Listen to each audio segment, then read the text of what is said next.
Hello दोस्तों, जय राधे रानी, जय श्री श्याम, जय घनश्याम। तो आज आपके लिए नवरात्रि का 8वां दिन है। 8वें दिन महागौरी की पूजा होती है। तो आप लोग जानेंगे कि महागौरी की 8वें दिन जो पूजा होती है उसका क्या रहस्य है। तो और आप लोग हमारे चैनल पर नए हैं तो आप लोग हमारे चैनल को सब्सक्राइब करें, लाइक करें और वीडियो को शेयर करें। वीडियो को पूरा देखें जिससे आप पर माता रानी की कृपा हमेशा हमेशा के लिए बनी रहे। जैसा कि शारदीय नवरात्रि अब अंतिम पड़ाव पर आ चुका है, आज माँ दुर्गा के 8वें स्वरूप महागौरी की पूजा की जाती है। 8वें दिन महागौरी की पूजा देवी के मूल भाव को दर्शाता है। देवी भागवत पुराण के अनुसार माँ के 9 रूप हैं और 10 महाविद्याएं सभी आदि शक्ति अंश और स्वरूप हैं, लेकिन भगवान शिव के साथ उनके अर्धांगिनी के रूप में महागौरी सदैव विराजमान रहती हैं। इनकी शक्ति अमोघ और संग फलदायिनी है। नवरात्रि की अष्टमी तिथि का विशेष महत्व रखती है क्योंकि कई लोग इस दिन कन्या पूजन कर अपना व्रत खोलते हैं। तो देवी भागवत पुराण के अनुसार देवी पार्वती का जन्म राजा हिमालय के घर हुआ था।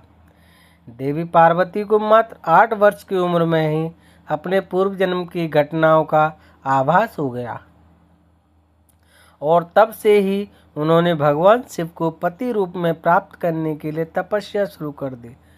मतलब माता रानी जब 8 साल की थी तभी से उन्होंने शिव जी को पाने के लिए प्रार्थना शुरू कर दी और कठोर तपस्या की।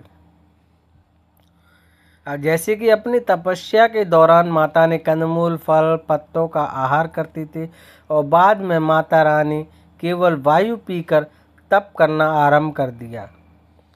तपस्या से देवी पार्वती को महान गौरव प्राप्त हुआ था, इसलिए उनका नाम महागौरी पड़ा। इस दिन दुर्गा सप्तशती के मध्यम चरित्र का पाठ करना विशेष फलदायी माना जाता है। माता की तपस्या से प्रसन्न होकर भगवान शिव ने उनसे गंगा स्नान करने के लिए कहा। जिस समय माँ पार्वती स्नान करने गई थीं तब देवी का एक स्वरूप श्याम वर्ण के साथ प्रकट हुए जो कौशिकी कहलाईं और एक उज्जवल स्वरूप चंद्र के समान प्रकट हुआ जो महागौरी कहलाईं। गौरी रूप में माता अपने हर भक्त का कल्याण करती हैं और उनकी समस्याओं से मुक्त करती हैं। जो व्यक्ति किन्हीं कारणों से 9 दिन उपवास नहीं रख पाते हैं उनके लिए नवरात्रि में प्रतिपदा और अष्टमी तिथि को व्रत रखने का विधान है। इससे 9 दिन व्रत रखने का समान फल मिलता है। और भागवत पुराण के अनुसार महागौरी वर्ण पूर्ण रूप से गौर अर्थात सफ़ेद हैं और इनके वस्त्र व आभूषण भी सफ़ेद रंग के हैं। माँ का वाहन वृषभ अर्थात बैल होता है। माँ के दाहिने हाथ अभय मुद्रा में है और नीचे वाला हाथ में दुर्गा शक्ति का प्रतीक त्रिशूल है। महागौरी के बाएं हाथ के ऊपर वाले हाथ में शिव का प्रतीक डमरू है और डमरू धारण करने के कारण इन्हें शिवा भी कहा जाता है। माँ के नीचे वाला हाथ अपने भक्तों को अभय देता हुआ वरदान मुद्रा में है। माता का यह रूप शांत मुद्रा में है देखा जाता है। इनकी पूजा करने से सभी पापों का नष्ट हो जाता है। नवरात्रि की अष्टमी तिथि को माँ को नारियल का भोग लगाने की परंपरा है। भोग लगाने के बाद नारियल को या तो ब्राह्मण को दे दें अन्यथा प्रसाद के रूप में वितरण कर दें। जो भक्त आज के दिन कन्या पूजन करते हैं वह हलवा, पूड़ी, सब्जी और काले चने का प्रसाद विशेष रूप से बनाते हैं। महागौरी को गायन और संगति अति प्रिय है। भक्तों की पूजा करते समय गुलाबी रंग के वस्त्र पहनना चाहिए। गुलाबी रंग क्या होता है कि वो प्रेम का प्रतीक होता है। एक परिवार को प्रेम के धागे से बांध कर रखा जाता है।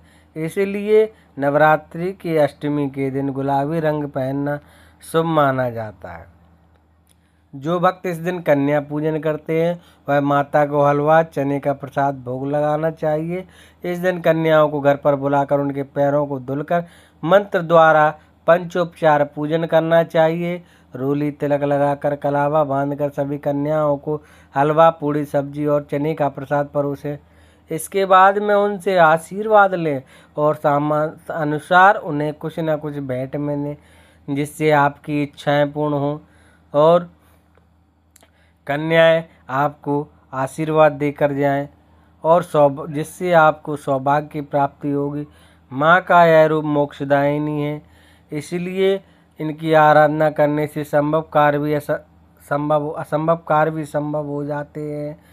तो आपने नव दुर्गा के 8वें रूप का वर्णन सुना कि माता पार्वती ही महागौरी का रूप हैं और ये श्वेत कपड़ों में रहती हैं, श्वेत आभूषण पहनती हैं।